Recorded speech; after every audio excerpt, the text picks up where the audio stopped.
Yes, indeed, Karen. Good rider, good young businessman. But I guess, Deanna, his point is you have to be a great young rider to compete nationally for Canada, especially in this era. Well, sure. He's got some.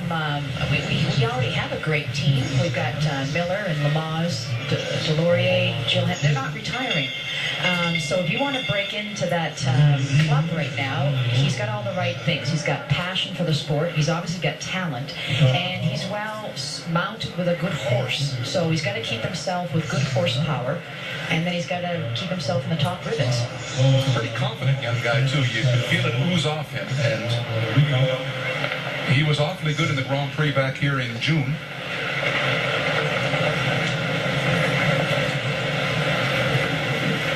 For more from Celena Z here at the QE2 Cup. One thing we should mention, the wind really picking up here now. How much of an extra challenge is that for Orson? Well, my goodness, right out of the gate. Yeah, that's unfortunate, isn't it? There's a lot more obstacles to go. I always find Keean rides so quietly to the first fence. Then he kind of builds momentum as he's going. Must be his strategy, but today it caught him.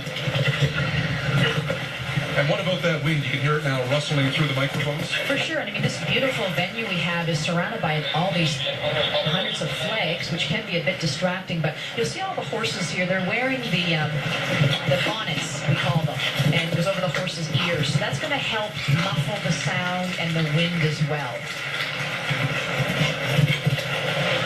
So he's got to keep it to 4, and he's got to be a fast 4.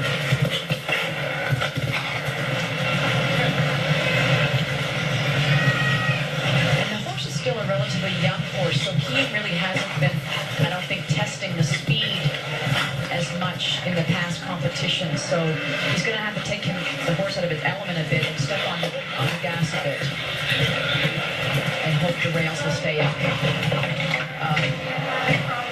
Hoping that A, rub would have given it encouragement to stay up, but the B element came down. And Keean knows that 8 probably won't be good enough for an appearance in round 2 here in this QE2 Cup. That first rail just killed the ride, really. It was such a disappointing as a rider. Your heart just goes. You're thinking, oh, it's probably the smallest and the narrowest jump on course. And then the horse goes out and is brilliant the rest of the trip. So there's your 8 faults for Keean White and Celena Z. The young Canadian disappointed with his performance today.